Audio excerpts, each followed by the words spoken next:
بسم اللہ الرحمن الرحیم۔ السلام علیکم ناظرین، میں ہوں کمبر زیدی، پروگرام دیکھ رہے ہیں آپ ڈیبیٹ ایٹ 8۔ ناظرین، 9 مئی کے کیسز میں فیصلہ ہے، ان فیصلوں کے نتیجے میں تحریک انصاف کے رہنماؤں کو سزائیں ہوئیں اور سزاؤں کے بعد ان کی نااہلی ہے۔ کیا ضمنی انتخابات میں تحریک انصاف حصہ لے گی؟ تو اس کا جواب ہے نہیں۔ عمران خان صاحب نے مکمل طور پر بائیکاٹ کر دیا ہے، اور کل عمران خان صاحب نے ٹویٹ کے ذریعے کہا کہ کسی بھی انتخاب میں حصہ نہیں لیا جائے گا، پی ٹی آئی اپنے جو نمائندے ہیں وہ نہیں کھڑی کرے گی۔ اور اس سے قبل اگر تاریخ دیکھی جائے، خیبر پختونخوا اسمبلی، پنجاب اسمبلی سے استعفے دینے کے بعد عمران خان صاحب کو نقصان اٹھانا پڑا۔ کیا تحریک انصاف دوبارہ کسی نقصان کی متحمل ہو سکتی ہے؟ کیا مسلم لیگ نون 2/3 اکثریت سے آگے کوئی نئی آئینی ترمیم لا سکتی ہے؟ اس پر آج بات کریں گے۔ تحریک انصاف کی جانب سے ایک نئی تاریخ بھی دے دی گئی ہے، 5 اگست کے بعد 14 اگست کو بھی احتجاج ہوگا۔ وہ احتجاج کیا رنگ لائے گا؟ تحریک تحفظ آئین کے پلیٹ فارم سے ہوگا یا تحریک انصاف یہ احتجاج خود کرے گی؟ اس پر بات کریں گے۔ اور ساتھ جو ہے ایک امپورٹنٹ معاملہ جس کے بارے میں بہت بات ہو رہی ہے، قاسم اور سلیمان آئیں گے تو کیا کچھ ہوگا؟ کیا وزارت داخلہ جو ہے ان کی درخواستیں ایکسیپٹ کرے گی؟ ان کو ویزے دیے جائیں گے یا نہیں؟ اس پر بھی ڈسکس کریں گے۔ مجلس وحدت المسلمین کے سربراہ سینیٹر علامہ راجہ ناصر عباس صاحب نے ہمیں جوائن کیا۔ بہت شکریہ راجہ صاحب ہمیں پروگرام میں جوائن کرنے کے لیے۔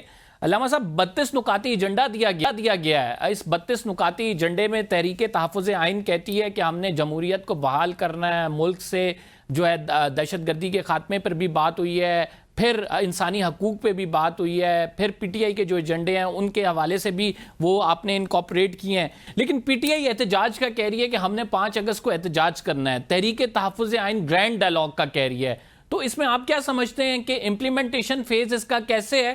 کیا آپ گرینڈ ڈائلاگ کی طرف جائیں گے یا پی ٹی آئی جو کہہ رہی ہے احتجاج کریں اور تحریک تحفظ آئین اس کو لیڈ کرے اس طرف جائیں گے؟ بسم اللہ الرحمن الرحیم۔ دیکھیں، تحریک تحفظ آئین نے پاکستان تقریباً اپوزیشن کی اکثر جماعتوں کا ایک الائنس ہے جس میں ساری موجود ہیں، اور جو اعلامیہ دیا گیا، بیانیہ دیا گیا، روڈ میپ دیا گیا، یہ سب کا مشترکہ ہے۔ اور اس میں تحریک تحفظ آئین پاکستان آئین کے اندر دیے گئے جتنے بھی حقوق ہیں ہمارے، ان سب کو پریکٹس کرے گی۔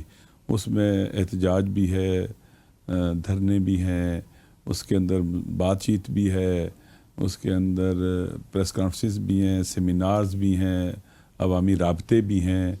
جو بھی ایک جمہوری طریقوں سے انجام دیا جاتا ہے اور اس میں آئین کی اور رول آف لا کی تقویت ہوتی ہے، اس کو ہم ضرور پریکٹس کریں گے، اس پر عمل کریں گے۔ اور 5 اگست کو بھی لوگ نکلیں گے انشاءاللہ العزیز پورے پاکستان کے اندر، اور ایسا نہیں ہے کہ کوئی نہیں نکلے گا اور احتجاج نہیں کرے گا۔ آپ جانتے ہیں کہ پاکستان کے سارے عوام اس وقت پریشان ہیں، مشکلات کا شکار ہیں۔ کوئی ہے جو پریشان نہیں ہے؟ آپ دیکھ لیں، مہنگائی کے مسائل ہیں، غربت کے مسائل ہیں، نامنی کے مسائل ہیں، اسی طرح سے جو رول آف لا ہے وہ اس کا انکا ہو چکا ہوا ہے، لا قانونیت ہے۔ اسی طرح سے لوگوں کا جو ٹرسٹ ہے اپنے سسٹم پر نہیں رہا، آئین بالکل نظر نہیں آ رہا، عدلیہ بالکل اس وقت اپنا استقلال کھو بیٹھی ہے، جو ادارے ہیں مثلا پارلیمنٹ ہے ارریلیونٹ ہو چکی ہے، اور اس طرح کی تمام چیزیں جو ایک ملک کو چلانے کے لیے ہوتی ہیں، جو آئین اور قانون بتلاتا ہے، وہ سب محو ہو چکی ہیں، مٹ چکی ہیں۔ اور یہ پاکستان کے تمام عوام کا مسئلہ ہے، پاکستان سب کا ہے، سب نے اس ملک کو بچانا ہے، اس مشکل سے نکالنا ہے۔ اور ہم بھی جو 5 اگست کا جو احتجاج ہے اس کی حمایت کرتے ہیں، اور لوگوں سے بھی کہتے ہیں کہ اس میں بھرپور شرکت کریں۔ ہم ویسے بھی 5 اگست ہمارے شہید قائد کی شہادت کا دن ہے، علامہ معروف حسین الحسینی کا۔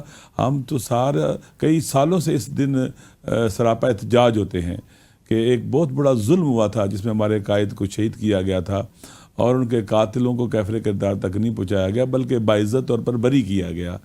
تو یہ ملک ایسا ہے نا، تو لہذا ہم تو سراپا ہر سال احتجاجات بھی کرتے ہیں، اجتماعات بھی کرتے ہیں مختلف شکلوں میں۔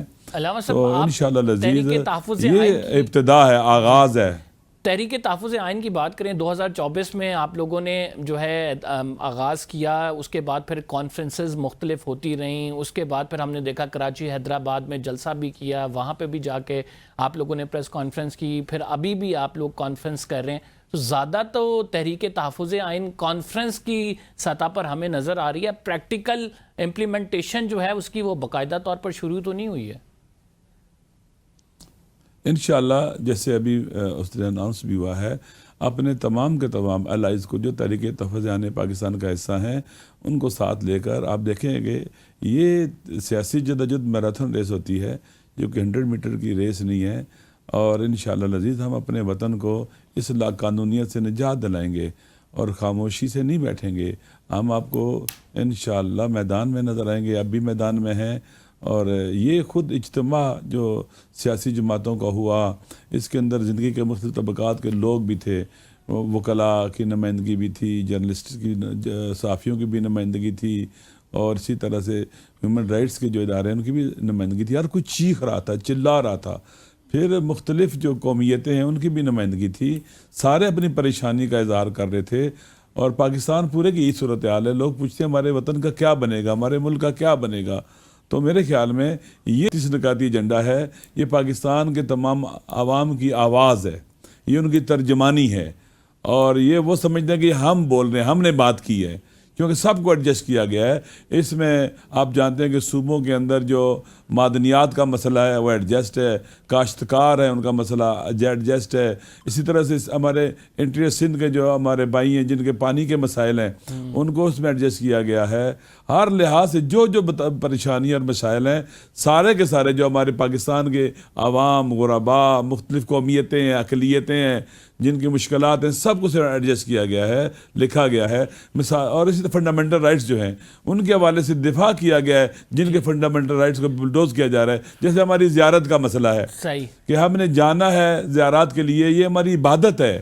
ہماری 7 کروڑ سے زیادہ پاکستانی اہل تشیع ہیں اور کروڑوں ہمارے اہل سنت بھائی ہیں جو حسینی ہیں، لیکن اصلاً اس کو نہیں سنا گیا، نہ ایڈجسٹ کیا گیا ہے اور رکاوٹیں کھڑی کر دی گئی ہیں. میں بالکل اس طرف یہ ایک ایسی ڈسکریمنیشن ہے اس سے پوچھتا ہوں، لیکن میں پہلے تحریک جس کو کوئی برداشت نہیں کرتا. جی بالکل، میں اس سوال کی طرف بھی آتا ہوں. لیکن تحریک تحفظ آئین کیا عمران خان صاحب کی رہائی کو ممکن بنا سکے گی؟ وٹ ڈو یو تھنک کہ اگر پریکٹیکلی دیکھیں، آپ نے کہا کہ ایک میراتھن ہوتا ہے، یہ 100 میٹر کی ریس نہیں ہے. میراتھن میں کیا ایکسپیکٹ کریں؟ کیا اس سال کے اندر عمران خان صاحب کی رہائی اس بڑے پلیٹ فارم کے تھرو ممکن ہو پائے گی؟ بالکل جدوجہد کریں گے. تمام سیاسی قیدیوں کی رہائی، تمام مسنگ پرسن کی رہائی. اور عمران خان تو ایک بہت بڑی پارٹی کے لیڈر ہے. پاکستان کے عوام کی اکثریت قاطع عمران خان صاحب کے ساتھ ہے، تو ان کو اگنور کرنا تو ناممکن ہے. کوئی ان کے بغیر دوسروں کو تحریک چلانا بھی شاید بے معنی ہو جائے. اتنا بڑا ظلم جو ان کے ساتھ ہو رہا ہے، ان کے گھر والوں کے ساتھ ہو رہا ہے، اس پہ خاموش رہنا یا اس سے اپنے آپ کو لگ تھلا کرنا میرے خیال میں پاکستان کے ساتھ ناانصافی ہے. جو رول آف لا کی بات کرتے ہیں اس کا مطلب ہے کہ رول آف لا پر ایمان نہیں ہے. سب سے بڑی جو لاقانونیت ہو رہی ہے ان میں سے ایک یہ ہے کہ ان کو جیلی مقدموں میں جیل میں ڈالا گیا ہے. جیلی مقدموں کے ذریعے لوگوں کو نااہل کیا جا رہا ہے، جیلوں میں ڈالا جا رہا ہے، اور گویا یہاں پر جمہوریت کا گلا گھونٹ دیا جا رہا ہے. جمہوریت کو اصل روح ختم کی جا رہی ہے، اب وہ ایک لاش کی شکل میں نظر آ رہی ہے. کیا آپ سمجھتے ہیں علامہ صاحب کہ عمران خان صاحب 9 مئی والے معاملے پر ایک قدم پیچھے ہٹ جائیں گے، معافی مانگ لیں گے اور معاملات جو ہیں وہ نارملائز ہو جائیں گے؟ دیکھیں، عمران خان صاحب نے کئی بار کہا کہ آپ یہاں جوڈیشل کمیشن بنائیں. کیوں نہیں بناتے؟ 2 سال ہو گئے ہیں. جوڈیشل کمیشن بناتے اور مسئلہ حل ہو جاتا. کیوں نہیں بناتے؟ کیوں فرار ہے؟ آپ کے پاس CCTV کیمروں کی فوٹیجز ہیں. عمران خان جیل میں تھا، آپ نے پکڑا ہوا تھا، گرفتار کیا ہوا تھا. عمران خان کو جب گولیاں ماری تو کوئی اس طرح کا واقعہ نہیں ہوا. آپ نے اس کو پکڑ کے بند کیا ہوا تھا، اس کے بعد آپ نے کہا یہ واقعہ ہو گیا اور وہ معافی مانگ رہے. یہ کون سی بات ہے بھائی؟ پاکستان کے اندر جنہوں نے آئین توڑا وہ کیوں نہیں معافی مانگتے؟ جو رول آف لا کے خلاف جا رہے ہیں، لا قانون کرے، وہ کیوں نہیں معافی مانگتے؟ جنہوں نے الیکشن لوٹا 8 فروری کا، وہ کیوں نہیں معافی مانگتے؟ یہ کون سی بات ہے؟ یہ میرے خیال میں سمجھتا ہوں کہ بالکل ہی غیر سنجیدہ باتیں ہیں. اصل پاکستان کے مسائل ہیں وہ لاقانونیت کا مسئلہ ہے، وہ عوام کا الیکشن لوٹنا ہے، آئین کو پاؤں تلے رکھنا ہے، آئین کی حرمت اور تقدس کو پامال کرنا ہے، جو ہماری فیڈریشن کو اکٹھا رکھ سکتا ہے. یہ تو پاکستان کی سالمیت پر وار ہو رہے ہیں. پاکستان کے اندر ناامنی ختم نہیں ہو سکتی رول آف لا کے بغیر. پاکستان کے اندر ناامنی ختم نہیں سکتی آئین کی سپرمیسی کے بغیر. یہ آئین ہے، یہ پاکستان کے عوام کے لیے ہے. اور اس سے لوگوں کو اطمینان ملے گا. اب لوگوں کا اطمینان ختم ہو چکا ہے ہمارے سسٹم کے اوپر, لوگ اعتماد نہیں کرتے ان پر. علامہ صاحب آپ کیا سمجھتے ہیں, حکومت کے ایک وزیر کی جانب سے دعویٰ کیا گیا ہے کہ برطانوی ہائی کمشنر نے عمران خان سے ملاقات کی, عمران خان صاحب نے اس ٹائم حامی بھر لی, ڈیل کی بات ہو رہی تھی اور عمران خان صاحب یورپ جانا چاہ رہے تھے, ہم ان کو خلیجی ممالک بھیجنا چاہ رہے تھے, لیکن اس کے بعد اگلے دن عمران خان صاحب مکر گئے بالکل. میرے بات سنیں, جس عمران خان کو میں جانتا ہوں نا, وہ عمران خان کسی ڈیل کو ماننے والا نہیں ہے. وہ تو ان سے ڈیل کر لیتا تھا. دیکھیں 2 جملے لوگ کہہ رہے تھے کہ عمران خان سے اللہ تعلقی کر رہے تھے, ان کو چھوڑا جا رہا تھا. ہزاروں جوان لوگ اس وقت جیلوں میں جو سیاسی قیدی ہیں وہ ڈٹے ہوئے ہیں. میرے خیال میں یہ باتیں جو ہے نا, آپ کہتے ہیں کہ ایک فیک قسم کی باتیں ہوتی ہیں جن کی کوئی حیثیت رسلیت نہیں ہوتی. آپ عمران خان کو کیوں نہیں جھکا سکے, کیوں نہیں وہ کمپرومائز کر سکا؟ پہلے کرتے رہے, کوئی سعودی عرب چلا گیا, کوئی بار یورپ چلا گیا, پھر آگے. عمران خان پاور پالیٹکس نہیں کر رہا ہے, ذہن میں رکھ لیں. وہ کہتا ہے کہ میں پاکستان کے لیے جدوجہد کر رہا ہوں, میں اقتدار کے لیے جدوجہد نہیں کر رہا ہوں, پاکستان بچانا چاہتا ہوں. اور یہ اس طرح کی کمپرومائز کر کے سعودی عرب چلے جاؤ یا خلیجی ممالک میں چلے جاؤ یا یورپ چلے جاؤ. عمران خان تو بنی گالا جانے کو تیار نہیں ہے. میرے سامنے کی باتیں ہیں, وہ تو بنی گالا جانے کو تیار نہیں ہے. آپ کہتے ہیں کہ وہ باہر جانے کی باتیں کر رہے ہیں اس کے ساتھ, اور وہ تیار ہو گیا ہوا تھا. یہ حکومتی وزیر جو کہہ رہے ہیں کہ برطانوی ہائی کمشنر بھی اس میں انوالو ہیں, تو اس تمام معاملے کو, آپ کی بات بالکل درست ہے کہ عمران خان صاحب اگر کہیں جانے کو تیار ہوتے تو اس ٹائم وہ جیل سے باہر ہوتے, تو اس تمام معاملے پر برطانوی ہائی کمشنر کو انوالو کرنا, اس کے کیا اثرات پڑیں گے, آپ کیا سمجھتے ہیں؟ میرے خیال میں جس عمران خان کو میں جانتا ہوں وہ اللہ کے علاوہ کسی پر توکل نہیں کرتا. میرے سامنے کی میری باتیں ہیں ان کے ساتھ, وہ خدا کے علاوہ کسی پر توکل نہیں کرتا. اور میں یہ توکل اللہ فہو حسبہ, جو اللہ پر توکل کرتا اللہ اس کے لیے کافی ہو جاتا ہے. وہ اللہ آپ جانتے ہیں کہ یہ اسے جان چھڑانا چاہتے تھے, کسی طرح سے چلا جائے, باہر نکل جائے, وہ نہیں جانے کو تیار. آپ وقت ثابت کر دے گا اس کو, فیوچر اور آئندہ ثابت کر دے گا اس کو. لہٰذا یہ باتیں جو ہے نا فلاں وزیر نے کہہ دیا, بھائی وزیر صاحب کہہ رہے ہیں, ممکن ہے عمران خان سے لوگ بہت ملنے گئے ہوں, بہت سے لوگوں نے باتیں کی ہوں, لیکن عمران خان کے ساتھ جو لوگ ملنا چاہتے ہیں, اکتوبر کے بعد آج تک مجھے نہیں ملنے دیا گیا. 5 دفعہ میں وہاں گیا ہوں, اڈیالہ جیل کے بعد وہاں سے واپس آیا ہوں, اور لوگ بھی اسی طرح سے ہیں. عمران خان سے ملاقاتیں کیوں نہیں کرنے دیتے؟ کئی مہینے اس کو اخبار نہیں دیتے, ٹی وی نہیں دیتے, اس کے بند کر دیتے ہیں, بچوں سے باتیں نہیں کرنے دیتے. پھر بڑا پریشر آتا ہے, پھر جناب والا جو اس کا بنیادی حق ہے وہ اس کو نہیں دیتے, اور بچوں سے پھر کتنے دیر سے بات کراتے ہیں. یہ اللہ قانونیت ہے. ان لوگوں کی یہ قابل اعتماد لوگ ہے ہی نہیں ہے, یہ سچ بولتے ہی نہیں ہیں. اس وزیر صاحب سے بولے, سچ بولے, کیا 8 فروری کو یہ لوگ الیکشن جیتے تھے یا ہارے تھے؟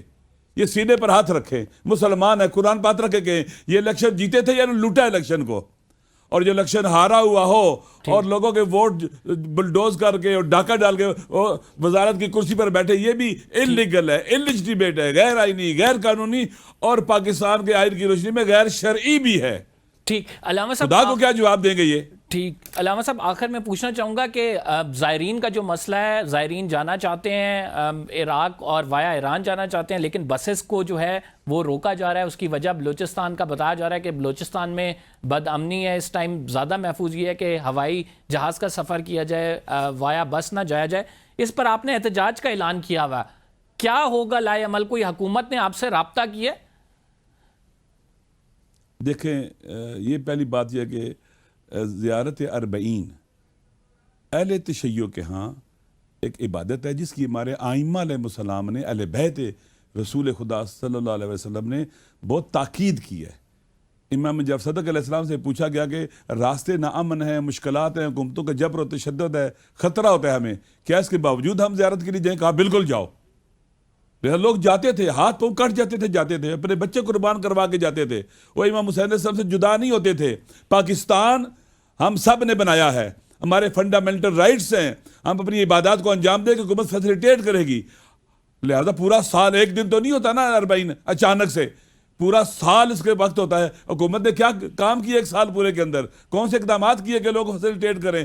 اچانک چند دن پہلے اربعین پہ جانے والے لوگوں کے لیے اعلان ہوتا ہے اب بائی روڈ نہیں جا سکتے, یہ غریب لوگ, ان کا اربوں کا نقصان ہے, یہ نہ جا سکیں. ہماری عبادت ہے, اس کے راستے میں رکاوٹیں کھڑی کی جا رہی ہیں, یہ حکومت کا کام نہیں ہے. اور کسی بھی اہل تشیع اسٹیک ہولڈر سے بات نہیں کی, کوئی متبادل راستے دیتے, کوئی فہرست کا بندوبست کرتے, کوئی کوشش کرتے C-130s کے ذریعے انہیں پہنچا دیتے بارڈر کے قریب کے علاقے میں, اور وہاں سے پھر لوگ آگے چلے جاتے, زیدان پہنچا دیتے C-130 کے ذریعے, وہ چلے جاتے. ہزار قسم کی باتیں ہو سکتی اس کے اوپر. حکومت جو ہے وہ لوگوں کو کم خرچے کے اوپر لوگوں کو لے کے جاتی, لیکن انہوں نے تو راستے بند کرنے کے بعد کہا بات سننے کو تیار نہیں ہے.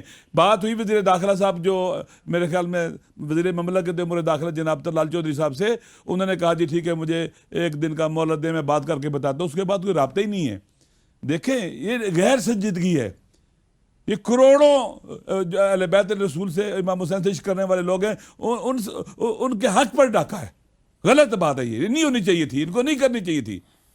اور میرے خیال میں یہ بات کرنا, اب دیکھیں میرا ایک سوال ہے آپ سے, آپ دیکھیں کہ پچھلے سال اس سے کتنے جو ہے نا وہ فرقہ وارانہ وہاں پر دہشت گردیاں ہوئی ہیں ان راستوں کے اوپر, پرامن چیزیں ہو رہی ہیں, امن امان ہو رہا ہے. میرے خیال میں لوگ مشکل حالات میں بھی جاتے رہے ہیں. ہماری حکومت اگر چاہتی تو یہ کر سکتی تھی, لوگوں کو سیکورٹی بھی دے سکتی تھی اور لوگ جا سکتے تھے. اب دیکھیں اگر ول نہ ہو تو کورم ایجنسی کا پڑا چنار کا راستہ 10-15 کلومیٹر کا 1 سال ہو گیا انہوں نے نہیں کھولا ہمارے لیے. ہم سمجھتے ہیں کہ ہمارے ساتھ ڈسکریمنیشن ہو رہی ہے, ہمارے حق پر ڈاکہ ڈالا رہا ہے. ابھی محرم گزرا ہے, آپ دیکھیں لوگوں کے اوپر کتنی FIR کاٹی گئی ہیں محرم کی مجالس کے دوران, اور تو گھر کے اندر خواتین کی مجلس ہے ان پر FIR ہیں.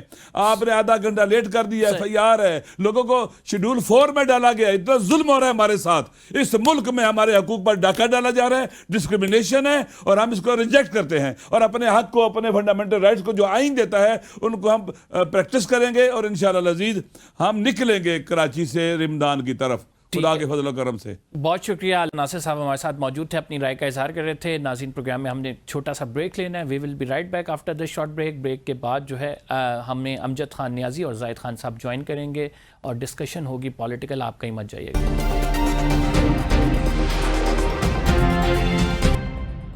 ویلکم بیک ناظرین. پی ٹی آئی کے سینئر رہنما امجد خان نیازی نے ہمیں جوائن کیا. مسلم لیگ نون کے سینئر رہنما زاہد خان صاحب ہمارے ساتھ موجود ہیں. بہت شکریہ آپ دونوں معزز مہمان گرامی کا. اسٹارٹنگ فرام یو امجد صاحب. عمران خان صاحب کہتے ہیں کہ 9 مئی میں جو سیٹیں خالی ہوئی ہیں بائی الیکشنز پہ وہ پارٹیسپیٹ نہیں کریں گے, اس کا بائیک آؤٹ کریں گے. اس سے پہلے ہمارے سامنے مثال موجود ہے, KP اسمبلی کا آپ نے بائیک آؤٹ کیا, الیکشنز کا آپ نے سیٹیں چھوڑیں, پھر بائی الیکشنز ہوئے دوسرے لوگ آ گئے. پھر اگر پنجاب اسمبلی کی بات کی جائے, وہ آپ کو پتہ ہے آپ کہتے رہے کہ الیکشنز ہوں گے, سپریم کورٹ آف پاکستان نے بھی آرڈر کیا, لیکن اس کے بعد جو حالات بنے آپ کے سامنے ہیں. آپ نہیں سمجھتے دوبارہ سے آپ وہ غلطی دہرا رہے ہیں؟ بسم اللہ الرحمن الرحیم. زیدی, یہ سوچنا چاہیے ان لوگوں کو جو اس جمہوریت کے میں سمجھتا ہوں ختم کرنے پہ تلے ہوئے ہیں, یعنی کہ فارم 47 کی گورنمنٹ. وہ سمجھتے ہیں کہ ہمارا رہنا اسمبلیوں کے اندر مناسب نہیں ہے, تو پھر ہم بھی سمجھتے ہیں کہ یہ اسمبلیاں irrelevant ہو گئی ہیں. اور آپ دیکھیں کہ جب عوام کی دلچسپی ان اسمبلیوں سے نہیں رہے گی تو پھر وہاں پہ لوگوں کا اعتماد جو ہے وہ کتنا رہ جائے گا. اس کی میں مثال دیتا ہوں کہ جب آپ نیشنل اسمبلی, جب آپ پنجاب اسمبلی, جب آپ سینٹ سے اپوزیشن لیڈر ہی اڑا دیں تو وہاں پہ آپ کو کیا دلچسپی عوام کی نظر آئے گی. تو خان صاحب کی ایک سوچ ہے, خان صاحب نے ایک حکم دیا ہے, اس پہ کور کمیٹی بھی اور ہماری پولیٹیکل کمیٹی بھی بیٹھی ہے, دیکھ رہی ہے اس کو کہ یہ جو خان صاحب کا حکم ہے اس کو, چونکہ جو بھی خان صاحب کا حکم ہوتا ہے اس کو ماننا جو ہے وہ پارٹی پہ لازم ہے. تو اس کے جو فارن اگینسٹ جتنی بھی ڈیبیٹ ہے انشاءاللہ تعالی ہم وہ کریں گے جو پاکستانی قوم کے مفاد میں ہوگا, ہم وہ کریں گے جو پاکستان کے مفاد میں ہوگا. اور انشاءاللہ ہم پہلے ہمیشہ یہ کہتے رہے کہ ہم ہر ادارے کے پاس جائیں گے, ہم اپنا کیس پلیڈ کریں گے, لیکن بدقسمتی ہے کہ ہر طرف سے جو ہے وہ کوئی مطلب مایوس آپ دعوے کرتے ہیں کہ عوام آپ کے ساتھ ہے, عوام کی ابھی بھی آپ کو سپورٹ حاصل ہے, چاہے سارے ادارے, چاہے ساری اسٹیبلشمنٹ آپ کے خلاف کیوں نہ ہو, عوام آپ کے ساتھ کھڑی ہے. تو پھر بائی الیکشنز میں جائیں, پتہ لگ جائے گا آپ کو. بالکل عوام ہمارے ساتھ کھڑی ہے, اور جس طرح آپ دیکھ رہے ہیں کہ 8 فروری کا الیکشن ہو یا اس کے بعد الیکشن ہو, ہمیشہ فارم 47 کے ذریعے امیدوار جیتا ہے. پبلک نے تو اس کو ووٹ نہیں دیا. آپ جا کے سروے کر لیں, کسی ایک حلقے سے بھی پوچھ لیں, آج بھی پوچھ لیں تو آپ کو سمجھ آئے گی کہ پاکستان کی 90% آبادی کس کے ساتھ کھڑی ہے. زاہد خان صاحب، تو آپ وہاں کیا سمجھتے ہیں کہ کیا یہ درست ہے کہ سیاسی کیسز میں اتنے پیسے لگا کر جو ایم این اے بنا ہو عوام کی حمایت سے اسے کیس میں نااہل کر دیا جائے؟ وہ ابھی decision supreme court of Pakistan تک نہ پہنچا ہو، پہلے ہی عدالت سے جو ڈیسیجن آیا ہو اس کی بنا پر الیکشن کمیشن نااہل کر دے اسے، کیا یہ درست ہے؟ کل کو یہ وقت آپ لوگوں پہ بھی آئے گا. دیکھیے، ایک سیدھی سی بات ہے، جرم اگر آپ نے کوئی جرم کیا ہے اور جرم کی آپ پہ ہو جاتا ہے، لاگو ہو جاتا ہے، اور اس کوئی عدالت آپ کو سزا دیتی تو ظاہر ہے کہ آپ کے پاس اور عدالت ہے، ادھر جانا چاہیے. لیکن یہی ہے کہ جب جرم ہوا تو جرم اگر اس طرح کریں گے کہ جرم پہ جرم معافی ہو تو میرے خیال میں پھر یہ معاشرہ بھی نہیں چلے گا، اور نہ یہ ریاست چلے گی، نہ یہ سسٹم چلے گی. دیکھیے، ایک جرم تو ہوا ہے، آیا ٹھیک تھا یا غلط تھا، یہ اپنے وکلا اس کے ذریعے عدالت میں اپنے آپ کو صاف ستھرے ظاہر کر دیتے تو شاید ان کو سزا نہ ہوتی. لیکن 9 مئی کا واقعہ تو ایک ایسا ہے کہ وہ تو کوئی چھپنے والی ہے نہیں، اور یہ واقعہ پہلے بار ہوا ہے اس پاکستان میں. اس پاکستان میں نیب کے ساتھ کتنی بھی زیادتی ہوئی تھی لیکن کبھی اس حد تک نہیں گئے تھے. پیپل پارٹی کے ساتھ کتنی زیادتی ہوئی تھی لیکن اتنے حد تک نہیں گئے تھے. پھر اس کی مسلم لیگ کے ساتھ بھی کتنی زیادتی ہوئی لیکن اس حد تک نہیں گئے. پروٹیسٹ کرنا، وہ احتجاج کرنا ایک الگ بات ہے، لیکن اٹیکس کرنا اور وہ بھی ریاست کی اس اہم جگہوں پہ تو میرے خیال میں مناسب نہیں تھا. اور اس وجہ سے اگر یہ جب پہلے ان لوگوں کا کہا گیا کہ معافی مانگ لے تو معافی مانگ لیتے تو کوئی فرق تو نہیں پڑتا، کیونکہ ہمارے اپنے ادارے تھے، ہماری اپنی زاہد صاحب، آپ 9 مئی کی بات کر رہے ہیں، لیکن تیارہ ہائی جیکنگ کیس تو مسلم لیگ نون پر بھی بنایا گیا، سپریم کورٹ پہ حملہ مسلم لیگ نون کی جانب سے بھی کیا گیا، تو یہ چھوٹی باتیں تو یہ دونوں بھی نہیں ہیں. دیکھیے، میں ایک بات واضح کرنا چاہتا ہوں، جب مسلم لیگ کا اس وقت کیا بات کر رہے ہیں نا سپریم کورٹ کا، تو ایک واقعہ ضرور ہوا تھا، اس میں تو کوئی شک نہیں ہے. لیکن اگر اس وقت کوئی سزا اس پہ مل جاتی تو اس کو ظاہر ہے کہ فیس کرنا تھا. اور جہاں پہ ہائی جیکنگ کا تھا تو ہائی جیکنگ کا کیس تو خود بخود سپریم کورٹ نے ختم کر دیا تھا، وہ کسی بندے نے تو نہیں کیا تھا، یا ہائی کورٹ نے ختم کیا تھا. اور جہاں تک اٹیکس کی بات کرتے ہیں تو آپ کو یاد ہوگا کہ 2014 میں پارلیمنٹ کے اوپر اٹیکس ہوا تھا، پی ٹی وی پہ قبضہ ہو گیا تھا، سیکریٹریٹ پہ قبضہ اٹیکس ہوئے تھے. تو یہ تو الگ چیز بالکل ہے. آپ درست لیکن فرما رہے ہیں کہ جہاں ہمارے پہ ملک 9 کی یہ مئی تاریخ کا رہی ہے. پھر یہ 2018 میں عمران خان صاحب آپ بھی گئے تھے، ابھی بھی 9 مئی ہوا ہے، لیکن ہم دیکھیں گے کہ آنے والے دنوں میں ہو سکتا ہے یہ تاریخ پاکستان کی جس طرح سے اپنے آپ کو دہراتی ہے، کیسز ویسز سارے ختم ہو جائیں، دوبارہ سے صلح صفائی ہو جائے. تو کیا ایسے کیسز میں جو پیٹرن سیٹ کیا جاتا ہے، یعنی ایک ممبر نیشنل اسمبلی، ایک سیاستدان، اس کو ایک عدالت سے سزا ہو فوراً نااہل کر دیا جائے، یہ درست ہے؟ یہ میں ایک بات آپ کو بتا دوں، یہ پہلے بار نہیں ہوا ہے اس ملک کے اندر، یہ بہت پہلے بھی ہوا ہے. یہ ہمیشہ کے لیے ہوتا ہے. جب سزا یافتہ ہو جاتا ہے تو وہ اس لیے نااہل ہو جاتا ہے. جو اب اگر آپ دیکھیں 63A جب اس کے اندر موجود ہے تو اس میں تو یہ چیزیں ہے، آپ پھر اسی زمرے میں آتے ہیں نا. اگر کوئی آپ کے خلاف جائے گا کہ جی وہ 63A پہ نہیں صحیح اتر سکتا ہے تو پھر تو آپ کے خلاف، اگر آپ نے بطاخی کے اوپر نواز شریف کو جو 3 دفعہ پرائم منسٹر رہا تھا اس کو نااہل کروا کے گھر بھیجی تھا اور جیل میں ڈال دیا تھا، ہوا تھا کہ نہیں ہوا تھا؟ یہ کون سی نئی بات ہے؟ یہ اس ملک میں تو یہ ہے. ہاں، عدالتیں موجود ہے کیونکہ ایک جرم ہوا. اگر جب جرم ہوتا ہے، جرم ثابت جب ہوتا ہے تو پھر آپ کو سزا یافتہ بندہ تو سینیٹر نہیں بن سکتا ہے ٹھیک. نا. امجد صاحب آپ کیا کہیں گے؟ ایبسلوٹ میجورٹی مسلم لیگ نون کی آ جائے گی، آپ لوگ بائیک آؤٹ کریں گے، ظاہری بات ہے ان لوگوں نے آنا ہے. ایبسلوٹ میجورٹی کا مطلب ہے کہ اپنی مرضی کی قانون سازی بھی ہو سکتی ہے، اور 27ویں ترمیم کی آلریڈی مارکیٹ میں چمک گوئیاں ہیں، تو اس سے کیا فرق پڑے گا؟ آپ نہیں سمجھتے کہ یہ کھلا میدان چھوڑنا موت کے مترادف ہے آپ کی پارٹی کی؟ زیدی، پہلے کون سا MNAs M P A سے پوچھا جا رہا ہے؟ ان کو اٹھا کے اسمبلی میں لایا جاتا ہے، وہاں پہ ان کو جیسے انگوٹھا لگوا لیتے ہیں. ان کو خود بھی نہیں پتا کہ ہم کون سی لیجسلیشن کر رہے ہیں. اور جیسے آپ نے 26ویں ترمیم میں دیکھا، پورے میڈیا میں دیکھا کہ وہاں پہ جو کچھ ہوا، وہ لیجسلیشن کے نام پہ آج پاکستان کے اندر جو کچھ ہوا ہے یا ہو رہا ہے وہ کوئی قابل تقلید بات تو نہیں ہے. بلکہ میں سمجھتا ہوں کہ آج آپ جو ہے کس ایرا میں رہ رہے ہیں، اور پاکستان جہاں آگے جانا چاہیے تھا وہاں پیچھے کی طرف آ رہے ہیں. اداروں پہ لوگوں کا اعتماد جو ہے وہ ہر دن کے ساتھ کم ہوتا جا رہا ہے, اور عوام جو ہے وہ سمجھتی ہے کہ اب جب ادارے ہی کام نہیں کر رہے تو وہ پاکستان کے اندر کوئی مناسب ماحول نہیں بن رہا, کوئی جمہوری ماحول نہیں بن رہا. تو اس سے میں سمجھتا ہوں کہ ہم قوم اور ملک کی کوئی خدمت تو نہیں کر رہے, بلکہ ہم سمجھتے ہیں کہ جب تک پولیٹیکل سٹیبلٹی نہیں آئے گی ملک میں, کیسے کوئی آپ کے اندر کوئی اکانومی گروتھ کرے نیازی گی. صاحب لوگوں آپ بڑے سینئر پالیٹیشنز ہیں, بہت ساری چیزیں جانتے ہیں, آپ کو اندر کے معاملات بھی پتہ ہیں. ایک بات پہ اگر ضد نہ لگائی جائے, 9 مئی کے معاملے پر آپ بالکل سرنڈر کر لیں, معافی مانگ لیں, چلیں غلطیاں ہوتی ہیں, غلطی ہو گئی, نہیں ہونا چاہیے تھا ایک کام, تو میرے خیال سے حالات بہتری کی طرف آ سکتے ہیں. کیوں اپنی بات پہ آپ لوگ اڑے ہوئے ہیں, ضد لگائی ہوئی ہے, کمیشن بنا دو, یہ کر دو, فلاں کر دو, ہمیں ثبوت دو. سر ایک چیز سے آگے نکلنا چاہیے, قوم کی آپ کو اتنی فکر ہے تو پھر اس معاملے کو آگے لے کے بڑھیں. کیوں اس پہ اسٹیگننٹ ہے سر آپ کے لیڈر؟ زیدی, نہ خان ضد کر رہا ہے نہ ہم ضد کر رہے ہیں. ہم نے کبھی اس کو نہیں جسٹیفائی کیا کہ ہم جی ضد پہ ہیں. ہم سمجھتے ہیں کہ کوئی اگر مجرم ہے تو دیکھیں اس کے خلاف ثبوت ہونے چاہیے. جو بے گناہ ہے اس کو جیلوں میں کیوں رکھا جائے, اور جو اگر ہمیں بھی پتہ چل جائے کہ ہمارے اندر کوئی اگر کالی بھیڑیں ہیں اور وہ واقعی یہ کردار ادا کر رہی ہیں تو ہمیں بھی اندازہ ہو جائے گا کہ فلاں بھیڑ نے, کالی بھیڑ نے یہ کام کیا.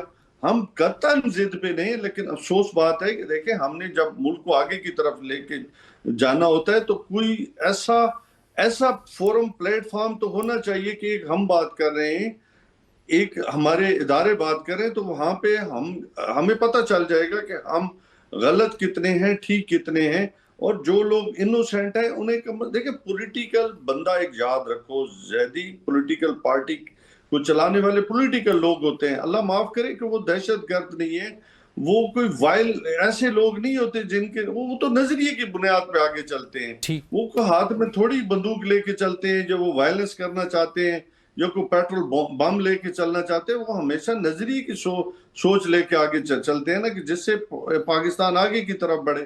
اور ہم تو کہتے ہیں کہ ہم ایک پرامن پارٹی ہیں, ایک پروگریسو پارٹی ہیں, ہم آگے کی طرف بڑھنا چاہتے ہیں, پاکستان کو مضبوط دیکھنا چاہتے ہیں. اللہ معاف کرے ہم کو وہ لوگ نہیں ہیں جو پاکستان کو نیچے لے کے آنا چاہتے ہیں.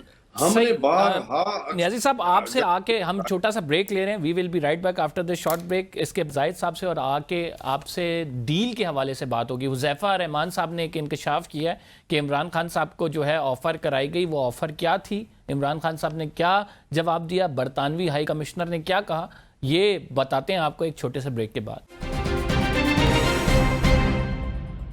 ویلکم بیک ناظرین. بات کریں گے عمران خان صاحب کو کون سی ڈیل کرائی گئی, کیا کہا. حذیفہ رحمان صاحب جو کہ وزیر مملکت ہیں, ان کی جانب سے بتایا گیا کہ عمران خان صاحب کو کہا گیا کہ 9 مئی پہ معافی مانگیں. عمران خان صاحب جو ہیں وہ تیار تھے. برطانوی ہائی کمشنر آئیں اور انہوں نے کہا کہ عمران خان صاحب جو ہیں وہ جانا چاہتے ہیں برطانیہ یا یورپ والی سائڈ, لیکن مسلم لیگ نون جو حکومت ہے وہ باضد تھی کہ وہ جو ہے خلیجی ممالک میں سے کسی ایک ملک کا جو ہے انتخاب کریں گے. زاہد خان صاحب سے میں پوچھنا چاہوں گا, زاہد صاحب ایک طرف تو آپ کہتے ہیں کہ جو کچھ ہو رہا ہے عمران خان صاحب کے ساتھ وہ عدالتوں میں ہو رہا ہے, وہ عدالتوں کے کیسز ہیں, ہم کسی طرح نہیں, انہوں نے جرم کیا, اس کی جرم کی سزا کاٹ رہے ہیں.